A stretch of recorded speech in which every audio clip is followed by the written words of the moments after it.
You're listening to KSG podcast. This is a short, crisp, concise, exam-oriented, edited editorial for civil services aspirants. In this podcast, we are going to talk about the Uniform Civil Code. Source for the content is the Indian Express. Gujarat Home Minister Harsh Sanghavi announced the formation of a committee to implement a Uniform Civil Code, that is UCC, in the state. In May this year, Uttarakhand announced a committee led by retired Supreme Court Judge Justice Ranjana Desai to carry out a similar exercise.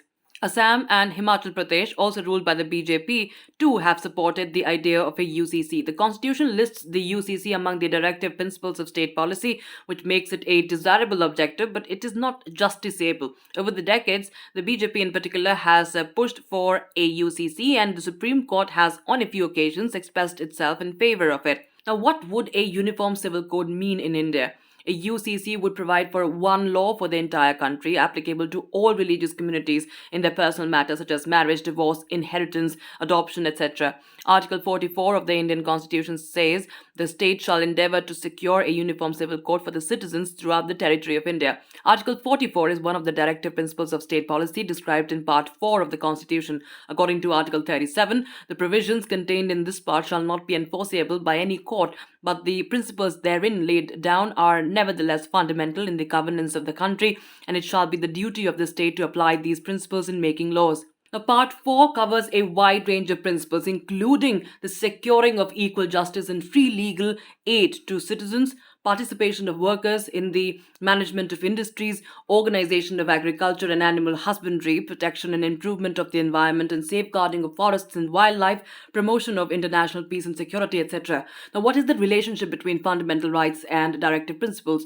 The directive principles of state policy follows the fundamental rights in the Constitution. The fundamental rights lie at the heart of the Constitution and are justiciable. That is, they are legally enforceable in a court of law. In its landmark Minerva Mills judgment 1980, the Supreme Court held in a quote, Indian Constitution is founded on the bedrock of the balance between parts 3, fundamental rights, and 4, directive principles.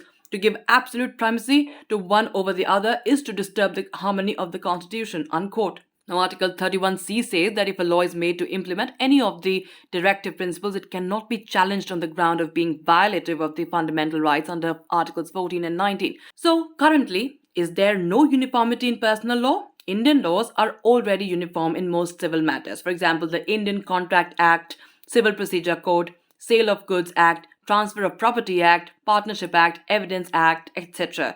However, states have made a large number of amendments and so there is diversity even in the secular civil laws in certain aspects. Personal laws of religions are diverse in themselves. Thus, all Hindus of the country are not governed by one law, nor are all Muslims or all Christians. Not only British legal traditions, but even those of the Portuguese and the French remain operative in some parts. In the Northeast, there are more than 200 tribes with their own varied customary laws. The Constitution itself protects local customs in Nagaland. Similar protections are enjoyed by Meghalaya and Mizoram. Even reformed Hindu law, in spite of codification, protects customary practices. That's it for this podcast. Thank you so much for listening. To join KSG India courses and to crack the IELTS exam, visit ksgindia.com. You can also get a PDF of this podcast on ksgindia.com. Thanks for listening and do subscribe to our channel.